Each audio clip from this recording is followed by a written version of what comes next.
De volta com o Educador Entrevista, eu converso agora com o Dr. Salmo Raskin, que é geneticista e consultor da Sociedade Brasileira de Triagem Neonatal e Erros Inatos do Metabolismo. Doutor, gratidão pela participação conosco, boa tarde. Boa tarde, eu aqui agradeço a oportunidade. Bom, nós vamos falar de mais uma cor, né, relacionada à saúde aí no mês de setembro, que é o Setembro Roxo, doutor. Queria que o senhor falasse um pouquinho o que marca aí o Setembro Roxo. O Setembro Roxo, ele marca a divulgação de uma das doenças que é atestada no teste do pezinho há cerca de 20 anos já no Brasil, que é chamada de fibrose cística. Fibrose cística é uma doença genética hereditária que pode ser bastante grave se não for diagnosticada precocemente e tratada de maneira adequada. E daí a importância de que a própria população, além da população da área de saúde, conheça um pouquinho sobre essa doença. E, doutor, a gente tem conversado aqui com alguns profissionais, né, a respeito da importância e de como o teste do pezinho foi extremamente vital para muitas famílias, para muitas crianças, justamente porque consegue fazer a detecção precoce de várias enfermidades e com um tratamento que, quando não cura, ameniza demais a condição clínica desses pacientes. Você usou a palavra certa, vital, você falou. E essa é a palavra certa. Eu acompanhei especificamente os cuidados dessa doença, eu faço pesquisa com ela há 30 anos. Então acompanhei durante 10 anos quando não tinha o teste do pezinho. Eu vou me arriscar aqui como médico a usar o termo de que é outra doença. Outra doença, se eu comparar os meus primeiros 10 anos de cuidado com os últimos 20 anos, é outra doença, porque a gente via os pacientes muito graves já chegando assim, muito debilitados e muitos no final da vida, com sinais e sintomas por muitos anos sem ter sido diagnosticado e, portanto, tratado adequadamente. E hoje, com o teste do pezinho, a situação é que eu atendo pessoas, bebês, que sequer têm sinais e sintomas da doença. E nós temos a vida inteira deles para acompanhá-los e iniciar o tratamento o mais precoce possível quando começarem a ter sinais e sintomas. É completamente diferença, um divisor de águas o teste do pezinho. Bom, como já é especificado aí, né, por ser detectado aí no teste do pezinho, é uma doença genética, mas vamos falar do que ela causa, doutor, né, onde ela se instala e o que ela traz de prejuízo aí ao paciente. Ela causa principalmente problemas nos pulmões e no trato digestivo. Ela causa outros problemas também, mas esses dois são os mais importantes, e principalmente o dos pulmões, porque basicamente ela torna a nossa expectoração, as secreções que nós temos no pulmão, elas são uma defesa para limpar o nosso pulmão. Cada vez que a gente tosse, na verdade nós estamos limpando o pulmão de um monte de poluentes, se é que eu posso chamar dessa maneira. Se essas secreções ficam grudadas lá dentro do pulmão, e quando você tosse você não consegue colocá-las para fora, isso se torna um verdadeiro caldo de cultura para as bactérias. E aí as bactérias vão se infectando o pulmão, causando pneumonias, e aos poucos o tecido do pulmão vai se destruindo. Paralelamente tem o problema gastrointestinal, que quem tem esse tipo de doença não absorve pelo intestino alimentos gordurosos.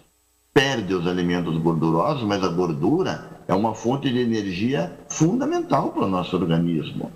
Então essas pessoas têm desnutrição por causa que não absorvem os alimentos gordurosos. E aí ficam essas duas coisas, problemas pulmonares, que podem ficar graves, e a desnutrição. Um piora o outro e cria-se um ciclo vicioso negativo que muitas vezes pode levar à morte do paciente.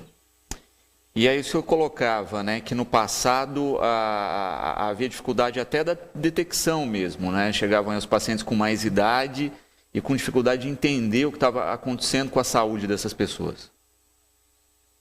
Exatamente, eu fiz a minha tese de doutorado sobre essa doença há 30 anos atrás e eu tive que fazer um esforço enorme para ter amostras biológicas de 200 pacientes do Brasil inteiro.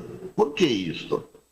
Porque os pacientes não eram diagnosticados. Obviamente, a doença existia tanto quanto existe hoje. Mas hoje, para você ter uma ideia, existem 6.000 pacientes registrados com esta doença no Brasil. Certamente existem muitos que nem estão registrados também. E na época tinham 200 pacientes. Mas não é que ela se tornou mais frequente. As outras pessoas simplesmente não tinham o diagnóstico e muitas morriam por falta do diagnóstico e do tratamento adequado. O Antônio Carlos questionando aqui, né, a respeito da diferença, né, da fibrose cística genética, aí, que é essa que a gente está falando, da que é causada por fatores ambientais, né, como aspiração de amianto e etc. Isso, realmente há uma certa confusão, a pergunta é pertinente, Sim. Né? Mas realmente são duas doenças bastante diferentes e ele mesmo na pergunta já nos deu até a dica, né? Uma é uma doença que acontece intraútero, né? A criança nasce já com algum comprometimento do quadro pulmonar, que daí pode lentamente ou rapidamente ir se exacerbando, né? Por quase que um determinismo genético, eu ousaria usar esse termo nesse caso, e com pouco componente ambiental. Existe, mas pequeno componente ambiental. Já esta outra doença que ele se refere, corretamente como ele disse, é uma doença que vai se manifestar mais tarde na vida, bem mais tarde na vida, justamente por causa de um acúmulo de componentes do meio ambiente no pulmão, porque o pulmão é um órgão que tem contato direto com o meio ambiente, né? Então, todos nós sabemos, por exemplo, como o fumo pode causar mal para o pulmão, diretamente relacionado com o câncer de pulmão. E outros componentes de trabalho, como ele citou, podem também ir se depositando pouco a pouco nas células do pulmão e fazendo lesões que às vezes não tem depois mais como você tratar. Andrés e Natália, parabenizando aí pelas colocações da importância, né, de se conhecer e em especial aí do esforço de detecção precoce da doença e colocando exatamente isso, né? Olha, a criança obteve um diagnóstico positivo, né? Qual é o procedimento a partir daí, doutor? Muito importante essa pergunta. Primeiro, que me permite esclarecer o seguinte: o teste do pezinho, ele não é um teste diagnóstico, então isso é importante. Ele é um teste de rastreamento. É um teste que é feito em 3 milhões de crianças no Brasil, que é o número de crianças que nascem no Brasil por ano, e ele aponta que algumas delas podem estar em alto risco de vir a ter essas doenças, como, por exemplo, a fibrose cística, né? E aí, então, é muito mais fácil você fazer os testes diagnósticos num pequeno grupo, né, de alto risco do que se tivesse que fazer em 3 milhões de pessoas. Obviamente seria impossível, né? Então, o rastreamento é muito importante. E aí vem o teste diagnóstico, que no caso da fibrose cística também já é um teste bem peculiar, algo muito diferente, que eu tenho certeza que a maioria das pessoas nunca ouviu falar, que é um teste no suor da pessoa. Olha. Esse é o teste diagnóstico, é muito diferente, estranho até, mas essa doença também é conhecida como doença do suor salgado, justamente porque se acumulam cloro e sódio nas glândulas sudoríparas dessas pessoas e fica literalmente salgado mesmo. Então existe um exame que você coleta gotas de suor da pessoa e dosa a presença de sódio e de cloro, que não podem estar acima de um certo limite. Se tiver acima de um certo limite, está feito o diagnóstico, agora sim, da fibrose cística. E é interessante isso, né? Muitas pessoas ficam, a grande maioria, lógico, né? Fica na etapa inicial do teste do pezinho, né? Fica na triagem aí, né? E também é importante pontuar isso, né? Olha, recebeu aí nessa triagem algum pontinho aí que precisa fazer um exame mais específico, a velocidade também na busca desse exame também é importante, né, doutor? Bem lembrado isso, é realmente fundamental ter a oportunidade de falar sobre isso, que a população, ela recebe o teste do pezinho eu devo chamar de gratuitamente, porque tudo isso é feito com os nossos impostos, Lógico, né? lógico. Então, eu não posso dizer exatamente que é gratuito, né? Eu só quero dizer que as pessoas não precisam pagar nada a mais para fazerem o teste do pezinho, e ele é obrigatório em todas as maternidades. O diretor da maternidade não pode deixar de oferecer o teste do pezinho gratuito, como eu estou explicando, né? E isto então é algo muito útil, porque você tem a oportunidade, em primeiro lugar, de saber que está tudo bem com o teu bebê, que é o que acontece, obviamente, na enorme maioria das crianças, é claro, né? Já é algo muito importante nos primeiros dias de vida. E depois, se não tiver tudo bem, você tem que comparecer e seguir as ordens dos centros que fazem o teste do pezinho o mais rápido possível. É muito importante. Dias aqui podem fazer uma diferença brutal na qualidade de vida dos bebês e até na sobrevida dos bebês, dependendo da situação. Então, muito importante você ter chamado a atenção para que todos colaborem, que a população colabore com algo que é gratuito para a saúde dos seus filhos. Quem é que não vai gostar de algo assim, né? Sem dúvida. Como a gente colocou, né, no início, o doutor apontou aí, é uma doença que também pode dar essa dificuldade da absorção das gorduras, né? Então também tem uma dieta específica para essas crianças? Perfeitamente. Essas crianças, e às vezes já são adultos até, né? Eles têm que todas as refeições receber comprimidos com enzimas que vão ajudar na digestão das gorduras pelo pâncreas e pelo intestino. Então são cuidados, eu diria, um pouco chatos, né? Porque todas as refeições que você fizer, você vai ter que fazer isso a vida toda. Mas, por outro lado, eu ainda acho que é muito importante que exista o tratamento nesse sentido, e ele é disponibilizado, na maioria das vezes, pelos serviços do SUS, e, portanto, as pessoas têm que ter acesso e ter a nutrição preservada, porque a nutrição é fundamental para que você possa se defender, inclusive, dos outros problemas de saúde que podem vir com a fibrose cística. E é importante destacar isso, né, doutor? Porque como a gente coloca aí, é um fator cumulativo, né? Vai gerando lesões a partir do momento que não se trate isso especificamente. E a gente sabe o quanto também essas ações cumulativas vão afetando o sistema como um todo, né? Por isso o cuidado é fundamental. Bem colocado. Aqui, como em outras situações, importante é prevenir o dano, não deixar o dano acontecer, né? Porque depois que acontece é cumulativo, como você bem colocou. Então, cada milímetro do tecido pulmonar é importante para nós. A gente não pode perder. E tem como não perder. Basta diagnóstico precoce, tratamento adequado, e o paciente e a família têm que ajudar, porque o tratamento, apesar de não ser tão complexo, ele é diário. Isso não é uma coisa simples, na verdade, mas as pessoas têm que entender e têm que fazer o tratamento que é para preservar a qualidade de vida delas. Paralelamente, faça uma comparação com alguém que descobre que tem diabetes. A pessoa precisa tomar a insulina todos os dias. Não é muito agradável, mas se a pessoa não fizer isso, então ela vai ter um prejuízo muito grande na sua qualidade de vida. Aqui é a mesma coisa. A dona Lourdes aqui destacando e parabenizando o trabalho, né, da Sociedade Brasileira de Triagem Neonatal, Erros Inatos e do Metabolismo, em especial na luta pela ampliação, né, da detecção e da triagem aí no teste do pezinho, que vai propiciar uma cobertura ainda maior, né, de doenças raras no país.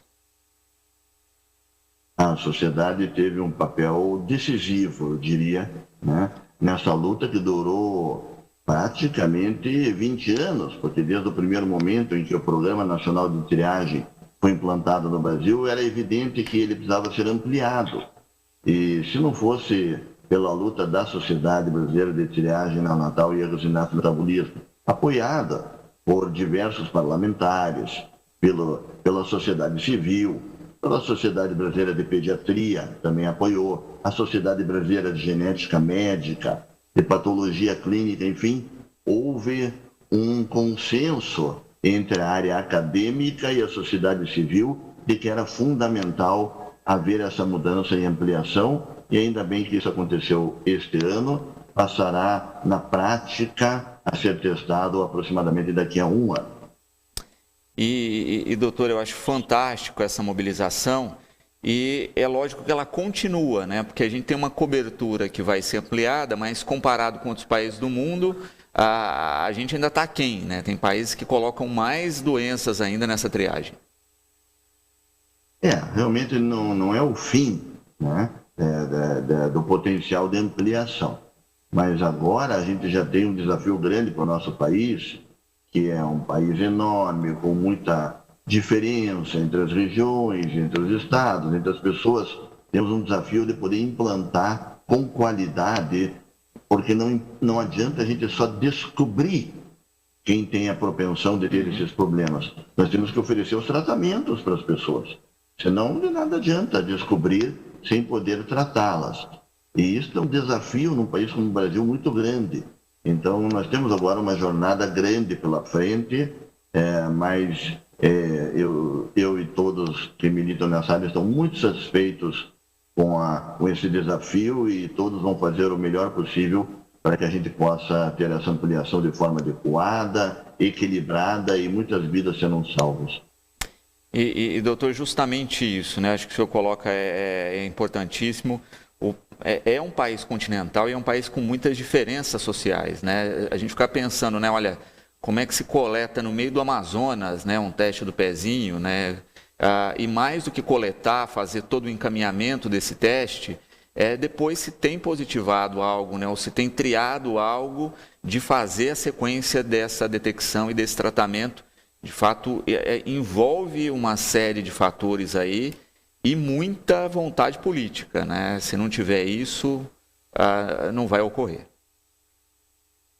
Perfeitamente. Por isso que o nome não é o mais importante, mas por isso que o nome do programa é Programa Nacional de Triagem Neonatal, que ele se propõe não apenas a fazer o teste. Então, o Ministério da Saúde está se comprometendo na própria redação da lei a dar os subsídios para encaminhamento, seja onde essa pessoa estiver no Brasil, talvez não seja, obviamente, talvez não seja nem no seu estado, talvez tenha que até ir para outro estado, mas não importa. A pessoa vai ter o atendimento e o tratamento necessário e a disponibilização, inclusive, de medicamentos, quando forem necessários, para que o problema não avance. Senão, não faz sentido todo esse investimento na ampliação da triagem. Exato. Até porque o teste ele está bem consolidado, a gente percebeu aí uma demora em algumas regiões nesse período específico de pandemia, até porque as estruturas de saúde estavam muito focadas aí no combate à Covid, né? Então a gente também teve aí nesse período de pandemia esse dificultador aí, né? E com certeza um atraso que vai se refletir na qualidade de vida, infelizmente, de muitas famílias e muitas crianças. Infelizmente, estamos passando por esse período terrível da pandemia, mas as outras doenças não deixaram de existir por causa da Covid-19, né? Principalmente essas doenças genéticas, elas não se modificaram em nada, né? Elas continuam acontecendo, em qualquer família pode acontecer, e realmente a Covid trouxe um atrapalho grande, porque muitas pessoas têm dificuldade de sair de casa, de se locomover, de ir até os lugares, tem um pouco de medo também por causa do isolamento social, e isto a gente tem que combater, porque se a gente só pensar na Covid, você pode ter outros problemas de saúde tão graves quanto. Doutor, agradecemos imensamente a conversa aqui, essa conscientização a respeito do Setembro Roxo. Esperamos que cada vez mais, né, o país tenha a consciência dessa pedra lapidar da nossa saúde, né, que é o teste do pezinho, que a gente continue ampliando e dando estrutura para que todo o processo funcione como deve. E o programa está sempre à disposição aqui para fazer essa ponte de sensibilização da comunidade. Eu que agradeço essa oportunidade, foi uma conversa muito boa mesmo, tocamos nos pontos mais importantes. E a comunidade acadêmica depende de programas como esse para repassar essas informações para a população. Uma população instruída é uma população que saberá cobrar os seus direitos.